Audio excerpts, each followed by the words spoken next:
بینەرانی بەڕێز لە هەر کوێگەنم کاتەوە هەموو کاتێکتان باش فەرمونێەوە و گەشتی بەرفراوانی هەواڵەکان.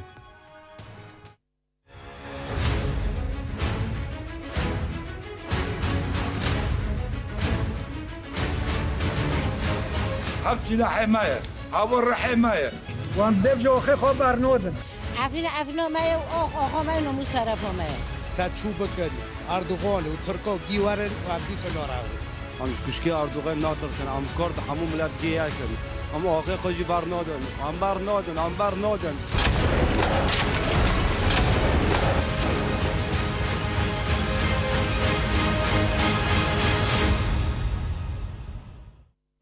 دووبارە سڵاو. بەرخۆدانی سەردەم لە ئەفرین سەرکەوتوانە 23 شەو ڕۆژی پڕ کردوێتەوە. درەنگانی شەوی ڕابردوو ئەمڕۆ و تا ئەم ساتانەش وێڕای بۆردومانی هێزە داگیرکەرەکانی تورکیا لەگەڵ تاقمەچەتەکانی کە لە زەمین و ئاسمان و کردویانەتە زۆر شوێنی ئەفرین لە چەندین ناوچەش شەڕێکی سەخت و دژوار ڕوویانداوە. ئەمڕۆ لە 23مین ڕۆژی بەرخودانی سەردەمدا لە ئەفرین شەڕوانانی هێزەکانی سووریای دیموکراتی هەسەدا لە سەرجەم بەرەکانی شەڕەوە وێڕای ئەوەی بەرپەرچی توندی هێرش و بۆردومانەکانی هێزەکانی تورکی داگیرکەر و تاقمەچەتەکانیان داوەتەوە لە ئۆپراسیۆنی شۆڕژگەریشدا گورزی زۆر قورسیان لە دوژمن داوە. زانرا لە سەرلەبانیەوە تا ئێوارەی ئەمڕۆ لە گوندەکانی عەرەبێران دەروێشانی سەر بە شارۆچکەی شەرە شەڕی سەخت لە نێوان شەڕوانان و سوپای تورک و چەتەکانی داڕووی داوە. ژمارەیەکی زۆر سەرباز و چەتە کوژراون و بریندار بوون. لەو شەڕانەدا سوپای تورک هەروە چەتەکانی هەڵاتون و تۆباوێژێکی سوپای تورک و ژمارەیەک تەلەفۆنی سوپای تورک کەوتونەتە دەستی شەڕوانانەوە. هاوکات فڕۆکە جنگەکانی ئەرتەشی تورکی داگیرکەر لە سەر لە بەیانی ئەمڕۆ بۆردومانی گوندەکانی دەروێشان و عەرەبێرانیان بەخەستی کردووە. هەروە فڕۆکە جنگەکانی ڕژێمی تورکیا بۆردومانی هاوڵاتیانی مەدەنیان لە ناوچەی جەندرێس و گوندەکانی کردوێتەوە. زانرا گوندەکانی بالفۆر و ئاغجەلەر بە دژواری بۆردومان کراون و لە سەرجەم ئەو بۆردومانانەشدا زیانی زۆری مادی وەبەر هاوڵاتیان کەوتووە.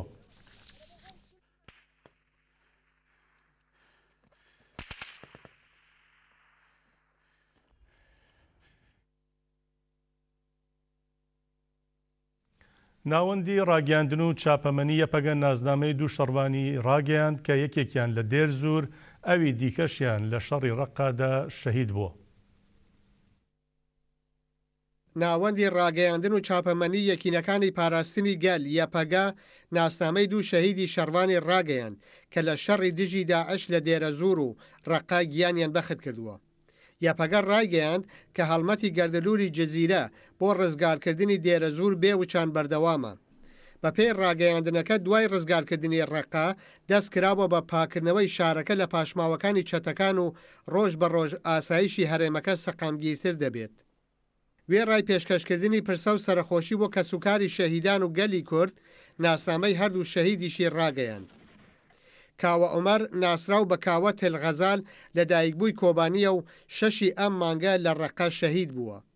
یاسر ئەلئەفنیس ناسراو بە یاسر ئەفنیس لە دێرە زور لە دایک بووە و 28 مانگی کانونی دووەم لە دێرە زور گیانی بەخت کردووە.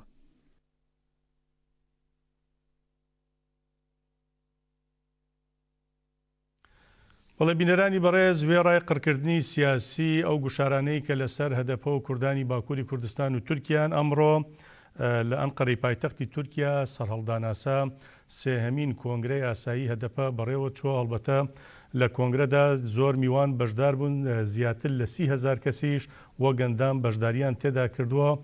دروشمی سەرەکیش کە لەوێ دەوترانەوە پشتیوانیکردن لە ئەفرین بۆ هەروە لە گوردان بە تێکۆشان و بەردەوام بوون لە تێکۆشان دژ بە فاشیزم. ئەمڕۆ سێمین کۆنگرەی ئاسایی پارتی دیموکراتیکی گەلان هەدەپە بە جۆشێکی گەورە لە ئەنقەرە بە خولەکێک ڕێزگرتن بۆ شەهیدان دەستی پێکرد. هۆڵی کۆنگرە بە تەواوەتی پڕ بوو بە هەزاران کەسیش لە دەرەوەی هۆڵەکە چاودێری کۆنگرەکەیان دەکرد.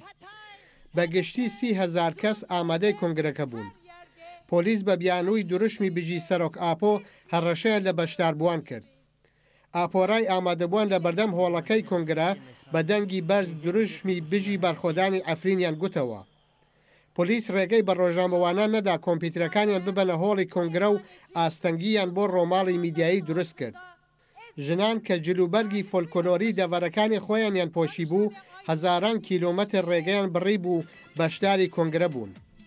دەیان نوێنەری پارت و لایەنی سیاسی، پارلەمانتار، کەسایەتی لە سەرتاسەری کوردستان، تورکیا، ڕۆژهەڵاتی ناوین و جیهانەوە میوانی کۆنگرە بوون. سەرەتا وتەی پارلەمانتاری هەدەپە مەراڵ دانشبەشتاش پێشکەش کرا و وتی ئەوانەی هەدەپەیان پێ هەرس ناکرێت با لەم ساڵۆنە و دەوروبەری بڕوانن. دواتر پارلەمانتار سەرسووریان ئۆندەر دوا و وتی هەرگیز ئاڵای تێکۆشانمان نەوی ناکەین و بڵند ڕای دەگرین. پاشان سینەفیزیۆن لەسەر ئامانجی کۆنگرە نیشاندرا. پاش ئەوەش هاوسەرۆکی پێشووی هەدەپە سەرپیل کەماڵبایم ئاخاوت و ڕایگەیاند لە دژی فاشیزم بەرخۆدانمان هەڵبژاردووە و ئەو بەرخۆدانەش سەردەکەوێت.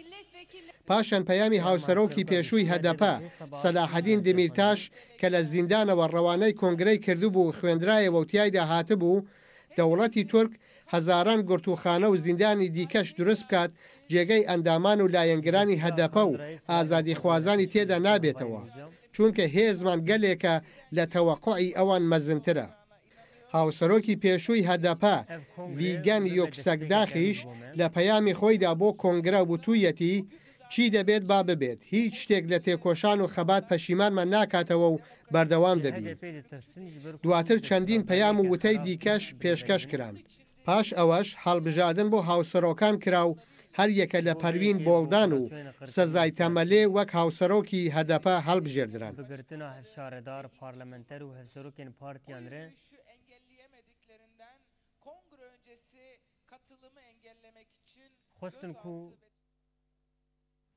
بەڵێ هەڵبەتە لە کۆنگرەکەی هەدەبەتە میوانانیش قسە و پەیامی خۆیان هەبووە، سەرنجیەوە ڕاددەکێشینە سەر هەندێک لەو قسە و پەیامانە.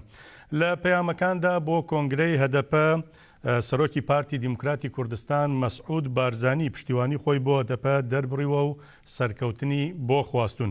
هاوسەرۆکی پێدە شاوس حەسەن هەروە هاوسەرۆکی پێدە ئایشە حەسۆ لە ڕۆژاوای کوردستان و سڵاویان ئاڕاستەی کۆنگرە کردو و تویانە ئەوان لە ئێستەوە لەگەڵ بڕیارەکانی کۆنگرەدان. جێگری سەرۆکی پارتی کۆمونیستی فەڕەنسا پیر لاورێنتیش لە ساڵۆنی کۆنگرەکە سڵاو و پشتیوانی ئاڕاستەی تێکۆشانی هەدەپە کردووە. سەرۆکی گروپی چەپ لە پەرلەمانی ئەوروپا گابی زەمە ڕایگەاندووە وێڕای هەمووستەم و توندوتیژی سەر هەدەپە، بەڵام بەجۆش و خرۆشی نێو ساڵۆنی کۆنگرە مرۆڤ ورە و جۆژ وەردەگرێت. لەلایەکی دیکەوە سەرۆکی فراکسیۆنی یەکێتی نیشتمانی کوردستان ئارێز عەبدوڵڵاش سەرنجی ڕاکێشاوەتە سەر ستەم و زۆرداری سەدام حوسێن لە دژی کوردان و توێتی دەبێت ئەردۆغان کۆتایی سەدام حوسێن ببینێ و بە گوێرەی ئەوە نزیک بێتەوە لە کوردان. ئەندامی بەرەی ڕزگاری فەڵەستین لەیلا خالیدیش و توێتی پشتیوانی خۆی بۆ کۆنگرە و هەدەپە و عەفرین ڕادەگەێنێت. پاشان هاوسەرۆکی نوێی هەدەپە پەروین بڵدان قسەی کردو و توێتی شانازیەکی گەورەیە کە بۆتە هاوسەرۆکی هەدەپە لە ڕەوشێکدا هەیە لە تێکۆشان زیاتر ئەڵتەرناتیڤێکی دیکە بوونی نییە. بڵدان گۆشەگیری سەر ڕێبەری گەلی کورد عەبدوڵڵا ئۆجلانیشی بە قۆناغێکی ڕەش بەناو کردو و هێرشەکانی سەر عەفرینی بەبیر هێناوەتەوە و توێتی لە بری شەڕکردن لەگەڵ عەفریندا با بچنە ئیمرالی و چارەسەری لەوەیە. هاوسەرۆکی دیکەی نوێ هەدەپە سەزای تەمەلیش سڵاوی ئاراستەی ئۆجەلان و ئیمرالی کردو و توێتی وێڕای هەموو ئاستەنگیەکان خەبات بەردەوام دەبێ هەمووان پێکەوە لە دژی فاشیزم بڵێن ناو کارا کار بکەن بۆ کۆتایی هێنان بە شەڕ.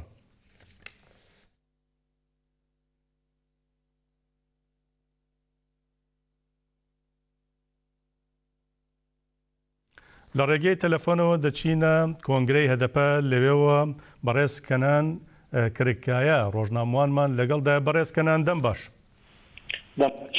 بەڕێزکەنان ئەمە هەنێک ئاگاهیدا لەسەر هەم ئاخافتن و پەیامان هەم بەڕێوەچوونی کۆنگرە هوونێک شتێکی لێ زیادە بکەن کەرەم بکەن ناژی کۆنگرە بەردەوام دەکەن ژینا.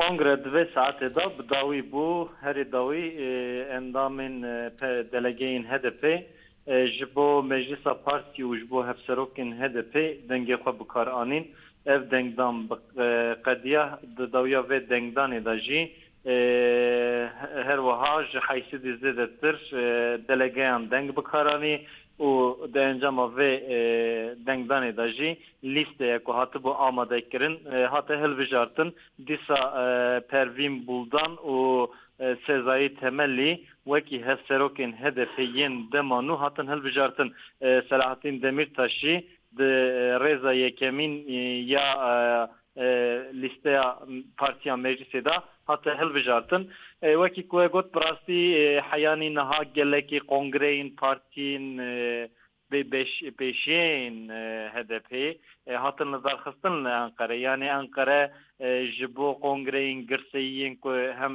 کرد هم جی دوستی وان لدار دخن خرید نینه مثلا من ازی بسالانه کنگرین HDP لانقره دشوپینم کنگرین HDP هر وها DTP انگرسی کز بسیار هزاران کس بشتر بون هاتن لدرخستن دوی چرچوه دم دکارم بیجن که کنگره ایرو هات لدرخستن جبو وان پارتیان کنگره هری گرسی که گرسه بشتر ببو نبو یعنی لبله 30,000 کس ایرو لانقره جویه هری کم و اراده خود دیار کرن لگل اوقاس ایرش بنچاف کرن گرتن آلوزی درکتن هولی لناوین دا انقره پیامدان مساج دیمین جی تی بیروه دما کوبانی هاتبو دور پیش کرن کرد جچار علیه کردستانی و ترکیه و بربسینورین کوبانی و مشیان لور کنودان تکوشینه کی آوا کرن ایروجی Afrin hatiye dor peç kirin Kurdan ji çaraliyen Kurdistanê û Tirkiyeyê ber bi Enqereyê ve meşekîdan dest pê kirin duyemîn wateya Kongreya HDP divî çerçeveyê de em dikarin bêjin ya sêyemîn cara yekemîne ku di asta Afqas bilinda delegeyên navneteweyî li Kongreya HDP ciyê xwe digirin beriya niha di Kongreyên partiyên din da yên HDP jî tê da زیادتر دلگاسیونا مثلا بالیوزخانه دیوان کنگره دا بگرتن یعنی نونرین دیپلماتیک داتن دشوپاندن و پایتخت خورا هن پیامان دشاندن لجره یکمین جوالاتین جور به جور مثلا ج فرانسای ج انگلتره ج لبنانه ج فلسطینی و ج کردستانی ج هرما کردستانی یعنی بدهان پارتی بدهان ولاتین جدا ایرو بیشتر کنگره HDP بون پیامین گرینگدان به گمان دوام پیامانداجی هم دکارم بیشن دو خالین سرکت درکتن پیش یک هیئتن کج Avrupa'yı dağıttın گوتن کو ادی ام راستیا ترکیه زدتر دزانن hem rastiyawiya antidemokratik bune hem jî rastiyawiya êrişkar ya dijberê gelê Kurd em zêdetir êdî dizanin me vê yekê fêm kiriye rasterast em rastê vê yekê hatin ya duyemîn jî heyeta ku ji Herêma Kurdistanê hatibûn em zêdetir jî endamên parlamentoya Iraqê ne peyamê wan derketin pêş di peyamê wan da jî yekîtiya gelê Kurd li pêş bû beriya mesela dohjî me bivan heyetan ra em axivî bûn dor da jî ji me re gotim ku em dixwazin kongre HDP bibe kongreyekî navneteweyî biborin bibe kongreya neteweyî ya Kurd îro jî divê çerçeveyê de peyam da mesela endamê yenekê li ser dikê got ku em Erdoğan baş dizanin ji ber ku me beriya niha Saddam Hüseyin jiyaye divî çerçeveyê de peyamê xwe dan ev peyamên girîng bûn herê dawî em dikarin bêjin ku kongre HDP li gel Awqas êriş li gel Awqas binçavkirin û pêkutiyan bawayekî serkeftî îro bi dawî bû ev îro dê em dikarin bêjin ku van şert û mercên awarten da mora xwe li siyaseta Tirkiyeyê de coşekî mezin hebû gel hem li Afrînê xwe dî derket hem li partiya xwe xwe dî derket û cardin da nîşan ku ew diwarê siyasî da îradeya xwe naşkînin. بەڵێ باشەکەدان کردکایە ڕۆژنامەوان لە ئەنقەرەوە زۆر سپاس دەکەین سپاس بۆ زانیاریەکان کاتی خۆش بۆ بەڕێستە بەڵێ بینەرانی بەڕێز دەگەڕێینەوە ڕۆژاوای کوردستان هێزەکانی دەوڵەتی تورکی داگیرکار هێرشیشیان کردوتە سەر سنگەرەکانی شەڕوانان لە منبج لەوبارەشەوە هەڵبەتە شەڕوانان ڕوبەڕوویان بوونەتەوە بە توندی وەڵامیان داونەتەوە هەروە وتەبێژی ئەنجومەنەکەش لێدوانێکی سەبارەت بۆ هێرشانەدا و دەڵێ ئەگەر تورکیا بەردەوام بێ لەسەر هێرشانە بە توندی گەلی منبج و شەڕوانەکانی بەرپەرچی دەدەنەوە. ناوەندی ڕاگەیاندون و چاپەمەنی ئەنجومەنی سەربازی منبەج ڕێگەیان لە باکووری منبەج هێزەکانی ئەرتەشی تورک هێرشیان کردۆتە سەر سەنگەرەکانیان و شەڕوانانیش وەڵامیان داونەتەوە. ناوەندەکە ئاشکرای کرد بەو هۆیەوە لە دەوروبەری هەردوو گوندی داد و چەمێ ساجور شەڕ هاتۆتە ئاراوە و شەڕوانان بە چەکی گران بەرپەچی هێزەکانی تورکیان داوەتەوە لە کامدا ئۆتۆمبیلێکی چەتەکان تێکشکێنراوە. لەسەر هێرشەکانی ڕژێمی تورکی داگیرکرد شەروان دەروێژ وتەبێژی ئەنجومەنی سەربازی منبەج ڕێگەیان ئەردۆگان بە پڕوپاگاندەکانی دەیەوێت لە منبەج پشێوی بنێتەوە و شارەکە داگیر بکات. ئەگەر ئەردۆگان هێرش بکاتە سەر ناوچەکە گەل و شەروانانی منبەج وەڵامێکی توندیان دەدەنەوە. شەروان دەروێژ کە قسەی بۆ ئەژانسی ئەنها کردووە و ڕێگەیاندووە. ئەردۆگان دەڵێ خەڵکی منبەج ناڕازین، بەڵام ئەو تانە تەنیا بۆ نانەوەی پشێوی لە نێو پێکاتەکانی شارەکە و هیچ ڕاستیەکیان تێدا نییە. گەلی شارەکە لە دوای ئازادبوونیان بۆ خۆیان کاروباری شارەکەیان بەڕێوە دەبن. دەروێژ ئاماژەی بەوە کردووە کە گەلی منبەج خۆیان داعش و ئەردۆگانیان لە شارەکەەوە بە دەرنا. ئەردۆگان کاتێکزانی ناتوانێت منبەج بخاتە ژێر ڕکێفی خۆیەوە جلوبەرجی داعشی لەبەر سوپای ئازاد کرد و جەرابلوسی داگیر کرد. شەروان دەروێژ ڕێگەیان لە منبەج 180,000 کۆژبەری سووری هەن کە لەو ناوچانەوە هاتوون کە ئەردۆگان و چەتەکانیان داگیریان کردووە. ئەگەر دەوڵەتی تورکیا بوێت کارێکی لەو جۆرە بکات وەڵامێکی توندیش وەردەگرێتەوە.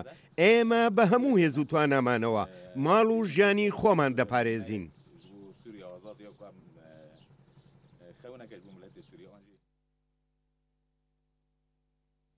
بەڵێ بە سێ هۆزا داوسەرۆکی کەجەکە ڕایگەیاندووە هێرشی سەرعەفرین بەردەوامی پیلانگەڕی نێودەوڵەتی 15 شوباتە و بەرخودانی گەلەکەمان ئەو پیلانگەڕیە تێک دەشکێنێت. هاوسەرۆکی کۆمەجڤاکی کوردستان بەسێ هۆزات بە بۆنەی 19 ساڵیادی پلانگەڕی نێودەوڵەتی 15 شوبات بۆ ئاژانسی هەواڵی فرات دواوتی 19 ساڵ بەسەر 15 شوباتی ساڵی 1999 تێپەڕ دەبێت، بەڵام هێشتا کۆتایی نەهاتووە چونکە ئەو پلانگەڕیە هەر لە سەرەتاوە بە بەرخودانی ڕێبەر ئاپۆ و چەڵکرایەوە نەگەیشتە ئامانجەکانی. دەیانویست لە ڕێگای فشار بۆ سەر ڕێبەر ئاپۆ پەکەکە لە ناوبەن وا کورد تەسلیم بکەن، بەڵام ڕێبەر ئاپۆگەلی کورد ئەو پلانگەڕیەیان پوچەڵ کردەوە. بەسێ هۆزات وتی هێرشی سەر ئەفرین بەردەوامی پلانگەڕی نێودەوڵەتیە. حکوومەتی تورک سیاسەتی کوشتاری لە دژی گەلی کورد گرتە بەر، ئەوەش تایبەت نەبوو بە تەنیا بۆ باکووری کوردستان. ئەمڕۆ هەر لە بەردەوامی ئەو سیاسەتەدا هێرشی کردوتە سەر ئەفرین. پێشتریش بۆ هەمان مەبەست هێرشیان کردووە سەر باشووری کوردستان. دەیانەوێت لە هەر شوێنێک دەستکەوتێکی گەلی کورد هەبێت لە ناوی ببەن. ماوەی 5-6 ساڵە لە ڕێگەی نووسرە و داعشەوە هێرش دەکەنە سەر ڕۆژاوە، بەڵام شەروانانی یەپەژە و یەپەگە لە دژیان شەڕیان کرد. ئێستا دەوڵەتی تورک ڕاستەوخۆ هێرش دەکات. ئەو هێرشەش بەردەوامی سیاسەتی داگیرکردنی باکووری کوردستان و پلانگێڕی نێودەوڵەتیە لە دژی ڕێبەر ئۆجەلان. هەروەها وتیشی ئەمڕۆ رووسیا و ئەمریکا ڕژێمی ئەسەد هێزەکانی دیکە بەشدارن لەو تاوانانەی لە دژی ئەفرین ئەنجام دەدرێت، بەڵام بە ئاشکرا دەڵێن کە بەرخودانی هێزەکانی بەرگری لە گەلەکەمان ئەو پلانگەڕیانە پوچەڵ دەکەنەوە و هێرشی سوپای تورک فەشەل دەهێنێت، بە دڵنیاییەوە گەلی ئەفرین سەر دەکەوێت.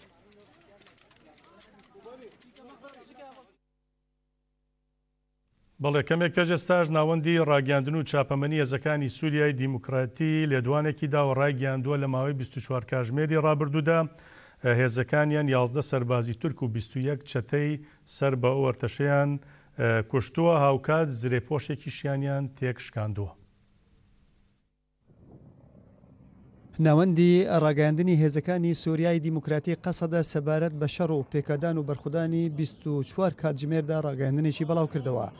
لە ڕاگەاندنەکەدا وردەکاریەکانی ئۆپراسیۆنە سەربازەکانی دوێنێ کە ڕێککەوتی دەی مانگەوە ئەنجام بەرەکانی بەڵاو کراونەتەوە. بەپێی ڕاگەاندنەکە 21 چەتەی تیرۆریستی ئەحرار شەرقیا و 11 سەربازی تورکی داگیرکار لە بەرەی ڕاجوو کوژراون و زریپوشێکیش لە بەرەی شیە ڕوخێندراوە کە 4 سەربازی تێدا بووە و سەرجەمیان کوژراون. لە بەرەی ناوچەی جندرێسیش 11 تیرۆریست کوژراون و 15 دیکەش بریندار بوون. بەرەی ڕاجۆ لە دوێنێەوە ئەو بەرەیە بردومان دەکرێت و تا ڕگەیاندنی ئەم راپۆرتەش هەروە بەردەوامە بە تایبەتی گوندی قەدە کە دوێنێ هێزەکانمان هەلیکۆپتەرێکی لێ خستبوو خوارەوە کەوتە بەر بردومانێکی خست. هەروەها پێکادانی دژواریش لە هەمان هەرێم لە نێوان هێزەکانمان و ئەرتەشی تورکی داگیرکەر و چەتەکانی بەرپا بوون. گوندی خەلیلیش کاتژمێر 4 ئێوارە کەوتە بەر بردومانێکی دژوار. هاوکات گوندەکانی حەجەمال، موساکە، کوڕێ، شادیا و بلیلکا بوونە ئامانجی بردومانی هەرەمەچی فڕۆکەجەنجەکانی ئەرتەشی تورک لە بردومانەکەدا خانووی هاوڵاتیانی مەدەنی بوون بە ئامانج. مەترسی ئەو هەیە لە ژێر خانووە ڕخێنەوەکاندا کەسی مەدەنی هەبن و بردومانەکە نایەڵێ کە تیمی فریاکەوتن بگەنە شوێنەکە. بەرەی جندرێس گوندی دێربەڵۆت کاتژمێر 4 ئێوارە بە خەستی و بە شێوەیەکی هەرەمەچی بردومان کرا. هاوکات پێکادانی دژواریش بەرپا بوون. هەروەها گوندی کە فەرسەفەریش کاتژمێر 11 شەو بوو بە ئامانجی فڕۆکەجەنجەکان. هاوکات چەتەکان بە چەشی قرس هێرشیان کردە سەر گوندی کفردەڵە و 4 گوڵ لە تۆپ بە ناوەندی گوندەکە کەوتن. پێکادانەکان لە هەرێمەکانی دێربەڵۆت، حەمام و حاج ئەسکەندەر لە درەنگانی شەوی ڕابردووەوە خاو بوونەتەوە زیانێکی گەورەی گیانی بەرچەتەکان کەوتووە، بەڵام پێکادان کاتژمێر 9 سەر لە بەیانی لە گوندی حاج ئەسکەندەر سەر لە نوێ دەستی پێکردووە و بەرە بەیانیش هەردوو گوندی ئاخچەلە و بافلۆر بردومان کران. بەرەی شیە کاتژمێر 3 دوای نیوەڕۆ هێزەکانمان لە زریپوشێکی داگیرکەراندا و تێکیان شکاند و ئەوانەی لە ناویاندا بوون کوژران کە کوشتنی 4 سەرباز پشتڕاست کراوەتەوە. دەوروبەری گوندی حاج بیلالی شەڕ و پێکادانی دژوار بەرپا بوون کە تا کاتژمێر 12 شەو شار بەردەوام بوو. هەروەها گوندی قەرمتەلاق بە شێوەیەکی هەرەمەچی لەلایەن تانکانی ئەرتەشی تورکەوە بردومان کرا.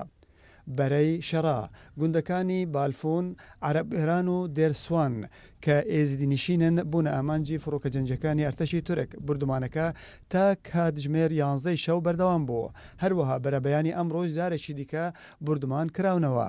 دواتر پێکادانی دژوار لە نێوان شەڕوانان و سەربازانی ئەرتەشی تورکی داگیرکەر و چەتەکانی بەرپا بوون و زیانێکی زۆری گیانی بەرداگیرکەران کەوت کە تەرمینوان و بڕێکی چەک و کەرەستەی سەربازی کەوتە دەست شەڕوانانەوە. پێکادانەکانیش تا ئامادەکردنی ئەو ڕۆپۆرتە بەردەوام بوون.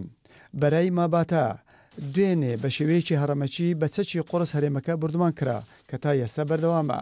فڕوکە جەنجەکانی ئەرتەشی تورک بەسەر هەموو ئاسمانی کانتۆنی ئەفریندا دەسوڕێنەوە.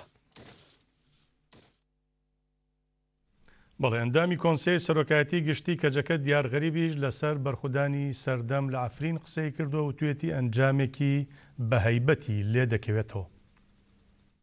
بەرخۆدانی شەڕوانانی ڕۆژاوای کوردستان و باکووری سووریا هەم کورد هەم عەرەب هەم ئاسووری سووریانی ئەرمەن چەرکەس لە بەرامبەری داگیرکاری دەوڵەتی تورکیا پیرۆز دەکەم لە شەخصی هەواڵ ئاوێستا و هەواڵ بارینە سەری ڕۆژی نوازش بۆ هەموو شەیدانی بەرخۆدانی ئەفرین و ڕۆژاوا بەگشتی و بەرخۆدانی کوردستان تێکۆشتنی ئازادی کوردستان و ئازادی مرۆڤایەتی دانەوێنم.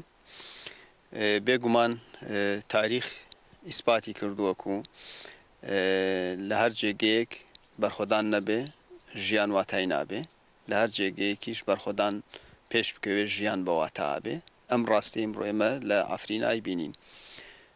ئێمە بینین چۆن گەلی ڕۆژاوای کوردستان بەگشتی و گەلی ئەفرین بە هەموو پێکاتەکانی کورد، عەرەب، سووریانی، چەرکەس، عەلەوی، موسڵمان، ئێزیدی هەموو پێکوە لە بەرامبەری ئەو داگیرکاری کە ئیمڕۆ دەوڵەتی تورکیا و حکوومەتی ئەردۆغان و باخچەلی پێکەوە هێرشەکەنە سەر دەستکەوتەکانی ڕۆژاوای کوردستان و باکووری سووریا ئەوانیش چۆن بەرخۆدانەکەن و ئەو بەرخۆدانێشیان چەندێک ژیانی ئەوانی بەواتا کردووە، چەندێک ڕاستیەوانی بە دنیا ناساند. ئەو حەقیقەتە ئیمڕۆ لە بەرخۆدانی ئەفرینا باشکرا دەرەکەوێت. ئەمەش جێی شانازیە نەک تەنیا بۆ خەڵکی ئەفرین، بۆ هەموو خەڵکی باکووری سووریا، بۆ هەموو کوردستان، بۆ ڕۆژهەڵاتی ناوین و بۆ ئینسانیەت جێی شانازیە و وەکو خاڵێکی گەشت لە مێژووی مرۆڤایەتی ئامێنێتەوە. وەک هەواڵ چیاگەر لە بەرخۆدانی سوورا وتبووی ئەنجامی ئێمە چییە بێ؟ ئەنجام بەگشتی محتەشەمە بێ لە ئافرینی شایەمە لەو باوەڕین ینی ئەنجامی بەرخۆدان سەرکەوتنە بێ و ئەنجامیش بە گشتی جێی شانازی ئینسانیەتە بێت ئەمە زۆر گرنگە. بەڵێوە لێدوانی دیارغەریب بوو سەبارەت بە ئەفرین. 39 سێناتۆری فەڕەنسا داوا لە حکوومەتی فەڕەنسا دەکەن پشتگیری ئەفرین بکە بۆ ئەوەی گوشار بخاتە سەر دەوڵەتی تورکیا تا هێرشەکانی سوپاکەی ڕاگرێ و هەروە سوپاکەشی لە ئەفرین ئەو شوێنانەی لەسەر سنوورە پاشەکشێ پێ بکە. 39 سەناتۆری ئەنجومەنی پیرانی ئەو وڵاتە بە واژۆی بانگەوازێک داوای پشتگیری وڵاتەکەیان بۆ ئەفرین دەکەن. ئەو بانگەوازە لە 30 کانونی دووەم واتە نوۆی ڕێبەندانەوە لەلایەن ئۆلیڤێر لێئۆناردەوە دەستی پێکردووە و پێشبینی دەکرێت هەژماری ئەو سەناتۆرانەی کە پشتیوانیان لەو داواکاریە کردووە لە ڕۆژانی داهاتوودا زۆرتر ببێت. لە بانگەوازەکەدا هاتووە لە تێکۆشانی دژی داعش کورد هاوپەیمانی هەرە باشی فەڕەنسان و هەزاران کەس شەڕوانی کورد بۆ ئازادی و ئاسایشی ئێمە لەو شەڕانەدا گیانی خۆیان بەخشیوە. سەناتۆرەکان باسی ئەوە دەکەن لە کاتێکدا سوپای تورکیا هێرش دەکاتە سەر ئەفرین کە ئەو هەرێمانە هیچ مەترسیەکیان لەسەر تورکیا نەبووە. لەو پەلامارانەدا مافە نێونەتەوەیەکان پێشێ دەکرێت و زیان بە ئاشتەوایی و ئارامی هەرێمەکەش دەگەێنرێت. بە شێوەیەک کە بەو هۆیەوە ژیانی 800,000 هاوڵاتی کورد و عەرەب لەو هەرێمە کەوتۆتە بەر مەترسیەوە. ئەو سەناتۆرانە لە بانگەوازەکەیاندا دەڵێن پاراستنی ئەو کەسانە بۆ ئازادی و ئاسایشی ئێمە گیانی خۆیان فیدا کردووە و پشتگیریکردن لە هاوپەیمانانی خۆمان لەلایەن فەڕەنسا، ئامریکا و هاوپەیمانانی نێودەوڵەتیەوە پێویستیەکی ئەخلاقیە. کۆمەڵگای نێودەوڵەتی دەبێت دەربارەی ئەو شەڕ و داگیرکاریە بێدەنگی خۆی بشکێنێت. ئێمە داوا لە فەڕەنسا دەکەین لەسەر ئەو بابەتە دەنگ هەڵبڕێ و هەموو توانا و قورسایی خۆی لە ئەنجومەنی ئاسایشی نێودەوڵەتی و لە ئەوروپا بۆ کۆتایی هێنان بەو داگیرکاریە بەکاربێنێت. هەروەها داوا لە سوپای تورکیا بکات بە زووترین کات لە ئەفرین پاشەکشە بکات و ئەو دەستێوەردانە ڕابگرێت. بەڵێ 200 کەسایەتی ئەنتەرناسیۆنال کە لە 17 وڵاتی جیهانەوە هاتوون سەر بە 15 نەتەوەی جیاوازن بەشداری ڕێپێوانی مەودادرێژیان کردووە لە چوارەمین ڕۆژی ڕێپێوانەکەیاندا گەشتونەتە نێوخاڵی نێوان وڵاتی سویسرا و فەڕەنسا سبەینێش بڕیارە بگەنە شاری لۆزان.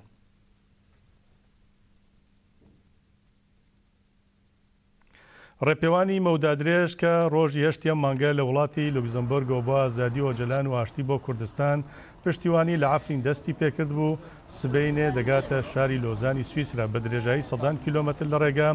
ڕێپێوەران لەسەر دۆخی ئۆجەلان و ئەفرین و کوردستان زانیاریان بە ڕێپێوەران داوە دەستخۆشیان لە بەرخودانی سەردەم لە ئەفرین کردووە. هەروە بڵاوکراوە تایبەت بە ئامانجی ڕێپاوانەکەیان بە زمانە جیاجیەکان بەسەر ڕێبواراندا بڵاو کردوێتەوە. بەشدارانی ڕێپێوانەکە کە بەشێکیان ئەکادیمین لە وڵاتانی ئەمریکای لاتین، سکەندناڤیا، پورتوگال، ئیسپانیا و چەندین وڵاتی دیکەی جیهانەوە هاتوون و بەشداری ئەو ڕێپێوانیان کردووە.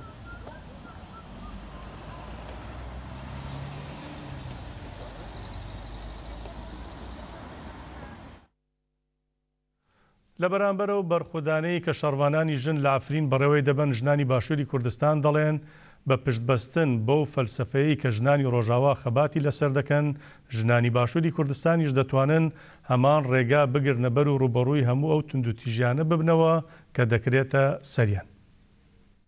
ئەمڕۆ کەیبین ئەو هێرشانێکە لەسەر ئەفرینە لەسەر میلەتی کووردە هێرشەکان زیاتر چکراونەتەوە لەسەر ئیرادەی ژن لە ئەفرینە لەبەرەوەی ئەو بەرخودانانی کە ئەمڕۆ ئەیبینین مای شانازێ بۆ ئێمە چەندین هەواڵانی یەپێژە ژنان لە سەنگەرەکانی مەیدانە ئەجەنگن بۆ چاولێکردن بۆ ئەو هەڵوێستەی هەواڵانی ژن لە ئەوێ ئێمەش دەتوانین میلەتی باشوور تەنها جیاوازەکەی لە نێوان ژنانی باشوور و ژنانی ئەفریندا ئەوەیە ئیرادەی و فەلسەفەیەکی ئەوەیە پابندبوونە بە ئەو ئیرادە و فەلسەفەیە کە ئەوان پەیڕەوی دەکەن. ئەمڕۆ ئەو هێرش و پەلامەردانەی کە لە ئەفرینا دەکرێت لە باشووریشا هیچی کەم نیە لەو هێرش و پەلامەردانەی کە لەوێەوە لە ئەفرین و لە شارەکانی تری کوردستانی گەورە دەکرێت. ژنان بە وشار بێنمەوە بانگەوازی لە ژنان دەکەم کە ژنانیش بە چاولێکردن بە ژنانی ئەفرین و بە ژنانی کۆبانی و بە ژنانی سەرجەم شارەکانی تر کە بەرخودانی ژن بەرخودانی تەدا کرد بە هەمان هەڵوێستەوە بە هەمان فەلسەفە و ئایدۆلۆژیاوە ژنانیش دەتوانن بەرخودان و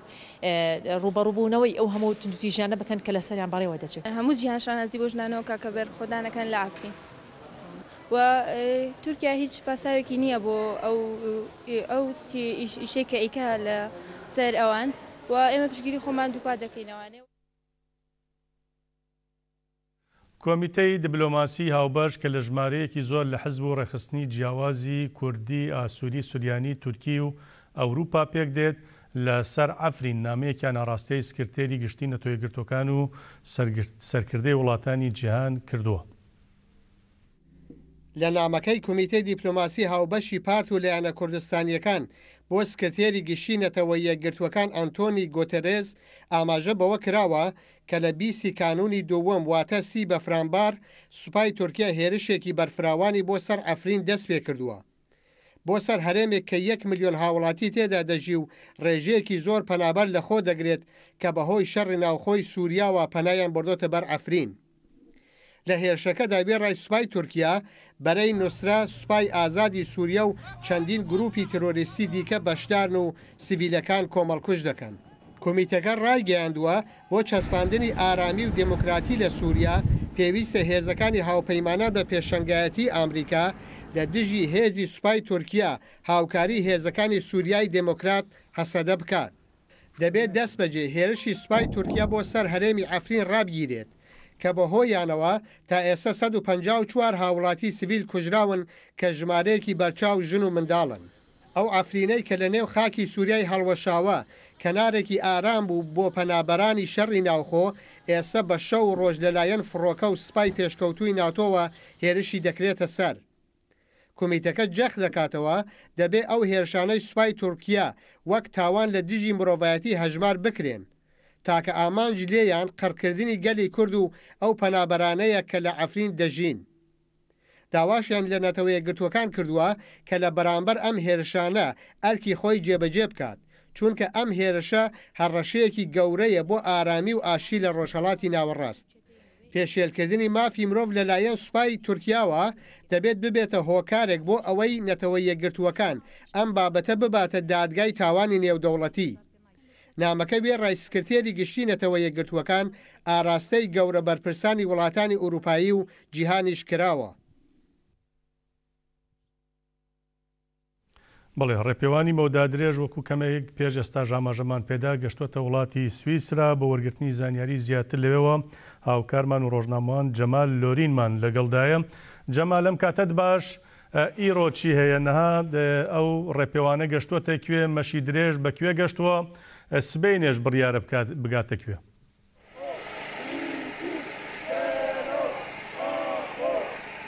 بله هندرین ام لباسکه لوکسمبورگینا باسکه لوکسمبورگی ایرو 22 کیلومتر مشیو کتا باجار سانت آولته ده و ایشه لور پارکورا گویل فرانسای بمشین و بداوی به و بو تاپوزا دوستات انترناسیونالی گوش 17 ولاتین جهان گیشت لهف و بری خواب بدن لوزانه او لوزانه کو کردستان نبو بو 4 پارچه و لور هست خواب بگنه یک و لور و پروتستو بکن و جور بجی به در دور 1000 کسی به هفره انترناسیونال انگوش باسکی لوکسمبورگ مشینه و مشوان مشادرجه باسکی سویسری بگینه هف و به هفره بر به جنور بمشین بر نتوی یک بوی لور و میتینگ که گرسیل دار بخن دبین بارانه که دجوار ده بش هیچ بردوام که به صدان دوستین کردستانی انترناسیونال دمشه ده سلوگانم بین آورتاویجن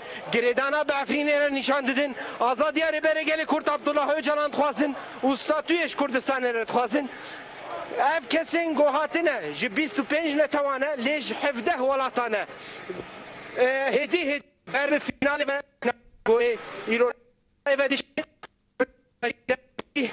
سویسرا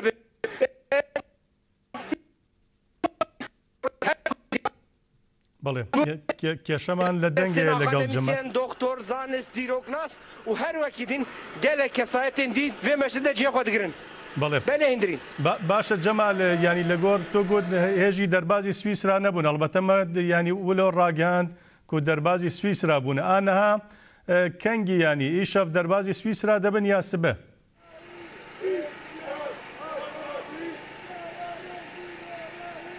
بله ایشه به اتوبوسان در باسی سوئیسرا دبن به هیچی مشاوی لاتاپ فرانسا هیچی بردامه هب داوی نکرنته پایین کود نوا ساعته که ده بگیجنه راوستگاه خوی فرانسا یا داوی و ایشه ایواری به اتوبوسا در باسی سوئیسرا بن جور وجی و باسکتی دیشی سوئیسرا دست مشاخوا کربو و هر دو باس ببنه یک و صبح به میتینگ گرسیل لوزانه دست به مشاخوا بکن بر به جنیو رو هندرین. بله باشه جمال لورین هاوکارمان و ڕۆژنامەوان سپاست دەکەین لە مەشی درێژ ڕێپێوانی درێژەوە لەگەڵمان بەشدار بووی کاتێک خۆش بۆ بەڕێستە. سپاس بۆ جەمال. دوێنێ لە دەواازەی سێمالکە ڕێگە بە سەلار مەحموود پەرلەمانتاری هەرێم نەدرا لەگەڵ شاندێکی پەرلەمانتەرانی هەرێمی کوردستان دەربازی ڕۆژاوای کوردستان بێ لەسەرەوەش ئەمڕۆ لە بارگای پەرلەمانی هەرێمی کوردستان پەرلەمانتار سەلار مەحموود کۆنگرەیەکی ڕۆژنامەوانی بەستووە با بزانین چی دەڵێت. بۆ ڕای گشتی خەڵکی کوردستانی ڕاگەیەنین کە ڕێگریەکی گەورە لە دەواازەی پیشخافور هەیە بۆ پشتیوانیکردن لە ڕۆژاوای کوردستان و یەکێک لە پێشنیارەکانی سەرەکی پەرلەمانی کوردستان کردنەوەی ئەو سنوورە بوو بەڕووی ڕۆژاوادا.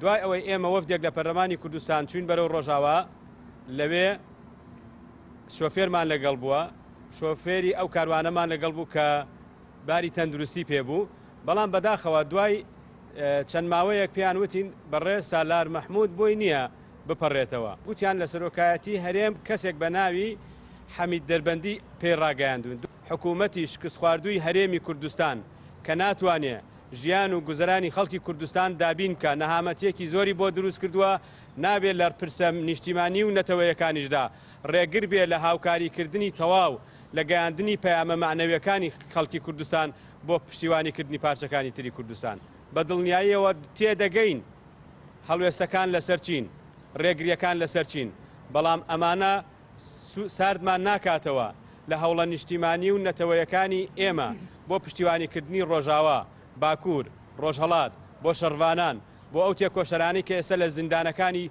تورکیان و تورکیا دەوڵەتێکی داگیرکەرە بۆیە تورکیا لێرە و لەوێ گلەی لە ئێمە کردووە گلەی گەیاندووە ئەو گلیانە دەزانین لەکوێوەیە هەرچەنە ڕۆژئاوا بە پشتیوانی کچانی خۆیان بە پشتیوانی شەڕوانان بە پشتیوانی ئەو ئیرادەی کە دروست کراوە پێویستیان بە هیچ کەسولایەنێک نییە ناکرێ حساری نێودەوڵەتی حساری ناوچەی حساری هەرچی تیرۆریستانی ناوچەکە هەیە لەسەر ڕۆژاوای کوردستان و ئەفرینە لێرەش حسار دروست بکرێ هەڵسوکەوتی گروپێکە کە بەرچاوی هیچ نابینێ جگە لە بەرژەوەندی تایبەتەکانی خۆی و بەرژەوەندی تایبەتەکانی خۆی ئەخاتە سەروی بەرژەوەندەکانی نیشتیمان و نەتەوە و پەیوەندیەکان بیرتان نەچێ لەو کارەساتەی کە لە کەرکووک ڕوویدا ئێمە نیوەی خاکی کوردستانمان لەدەستدا ئێستا هەرێمی کوردستان هیچ عمقێکی استراتیژی و جوگرافی نەماوە جگە لە ڕۆژاوای کوردستان چونکە داگیرکەرانی کوردستان هەر داگیرکەرانی کوردستانن و بە داگیرکەرانی کوردستانە مێننەوە تا خاوەنی ئەو زەهنیەتە بن کە بوونی ئێمە واتە نەمانی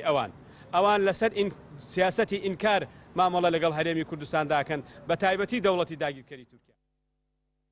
بەڵێ هەر پەرلەمانتاری هەرێم سالار مەحموود ئاشکرای دەکات دوای ئەوەی کە پەرلەمانی هەرێمی کوردستان هەڵوێستی خۆی لەسەر ئەفرین ئاشکرا کردووە خێرا شاندێکی قونسڵخانەی تورکیا لە هەولێر سەردانی پەرلەمانی کردووە نیگەرانی دەوڵەتی تورکیای گیاندۆتە پەرلەمان سالار مەحموود داوا دەکات سوپای داگیرکەری تورک لە خاکی باشووری کوردستان بچێتە دەرەوە.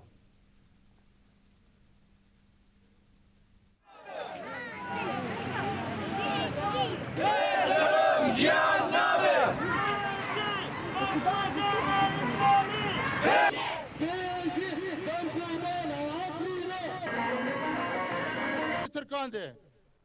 Burası ben navber bisu drojen erişi ser deskafti kur. بەڵام دوای هەڵوێستەکەی پەرلەمانی کوردستان لە ڕۆژی سی یەک پەرلەمانی کوردستان دانیشتنی ژمارە 5 کردووە هەڵوێستێکی ڕاشکاوی دەربڕیوە سەبارەت بە داگیرکاری دەوڵەتی تورکیا پشتیوانی لە شەڕوانان و کانتۆنەکانی ڕۆژاوە و داواکردن بۆ بەستنی کۆنگرەی نەتەوەی کوردستان و کۆمەڵێک ڕێوشێنی تر لە ئاسی نێودەوڵەتی بۆ ڕێگریکردن لە داگیرکاری دەوڵەتی تورکیا ئەم کونسڵا لە هەولێر هاتووە تە پەرلەمانی کوردستان بڵێ پەیامی دەوڵەتی تورکیای بە نیگەرانی و گەیاندوتە پەرلەمانی کوردستان بەڵام تا چەند لە سایتی پەرلەمان بڵاو بۆتەوە یا بڵاو نەبووتەوە نازانم بەڵام دەوڵەتی تورکیا نیگەرانە بێ یان نابێت دەبێ بزانێ هەرێمی کوردستان هەرێمێکی سربەخۆیە و پێویستە سوپای داگیرکەری تورکیا لە خاکی باشووری کوردستان بچێتە دەرەوە. ئێمە لەم پەرلەمانە بڕیاری ژمارە 37 ساڵی 2023مان هەیە بۆ دەرکردنی سوپای تورکیا لە خاکی کوردستان. پێویستە کۆنسڵی تورکیا هاوکار بێ بۆ ئەوەی سوپاکەیان لە باشوور بچێتە دەرەوە، نەک بە شێوازێکی تر و بە میکانیزمێکی تر داگیرکاریەکی ڕاناگەیەندرا و بڵاوکەنەوە. و ئێمە ئەو کاتە پێویستمان بە تورکیا بوو داعش هاتە کەناری هەولێر چەند هاوار و داد و بێداد کرا یەک جەند درمیان بەهانامانەوە نهاتن. بەڵام لە پیلانگێڕی لە کەرکووکدا ئەکرێ بەڵێ ئەوان بەشدارە بن، پیلانگێڕی لەسەر پارچەکانی تری کوردستان ئەکرێ ئەوان بەشدارە بن، پیلانگێڕی لەسەر پرسێکی ئاسایی کە مافی چارەی خۆنووسین و ڕیفراندۆم بوو بینیتان تورکیا و ئێران و عێراق چۆن لیژنەی هاوبەش و ژووری عملیاتیان بۆ دروست کردین. هەر ئەمانەی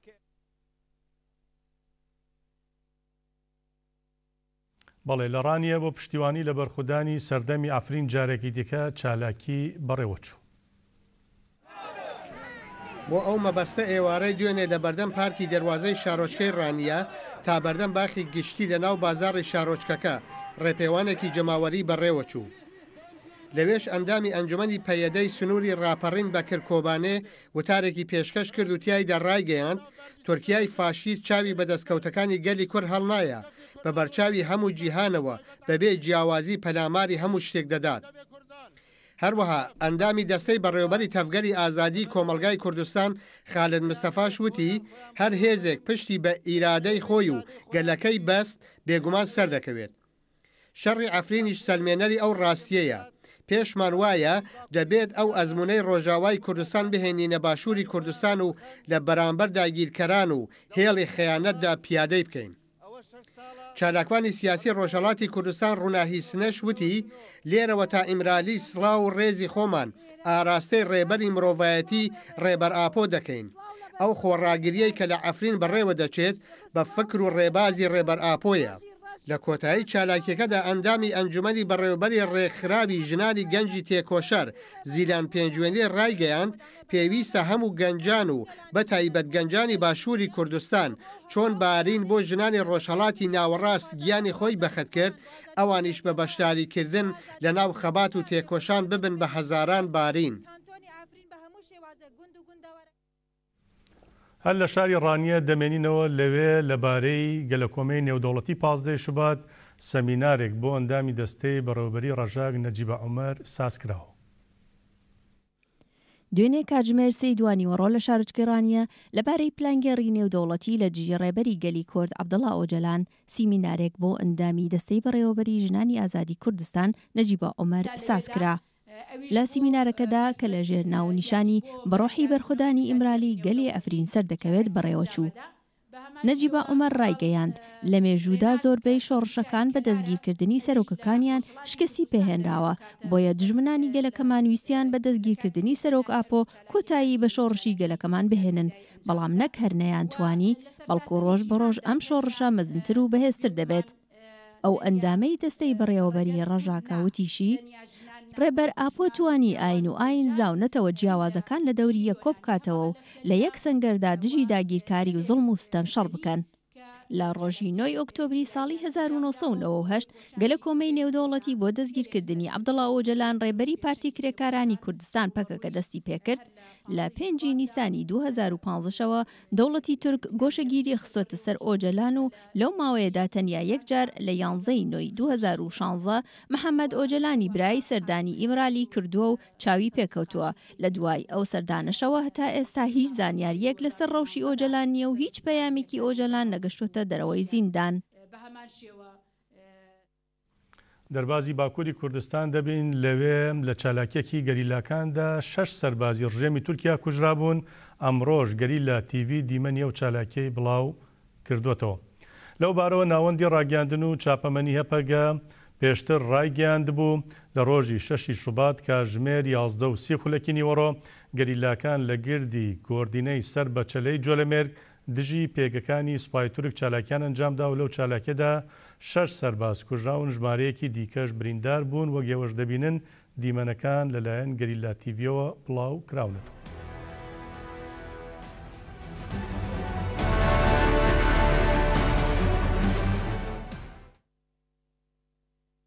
ناوەندی ڕاگەاندن و چاپەمەنیە پەگە نازنامەی گەریلایەکی شەهیدی ئاشکرا کرد. ناوەندی ڕاگەیاندن و چاپەمەنی هەپەگا ناسنامەی گەریلایەکی شەهیدی ڕاگەیان کە ڕۆژی 11 مانگی کانونی ساڵی 2017 گیانی بەخت کردووە. ناسنامەکەی وەهایە: سادق ئۆزئالپ ناسراو بە پەروەر ڕۆژهات لە جزیرەی بۆتان لەدایک بووە و لە هەرێمەکانی پاراستنی مەدیا شەهید بووە. لە ڕاگەیەندراوەکەیدا ناوەندی ڕاگەیاندن و چاپەمەنی هەپەگا وێڕای پێشکەشکردنی پرسە و سەرۆخۆشی بەم شێوەیە باز لە گەریلای شەهید دەکات. هەڤاڵ پەروەر لە زێدی بەرخۆدانی جزیرەی بۆتان لەدایک بووە و ساڵی 1991 لە هەڕەتی لاوێتیدا پەیوەندی بە ڕیزەکانی گەریلاوە کردووە.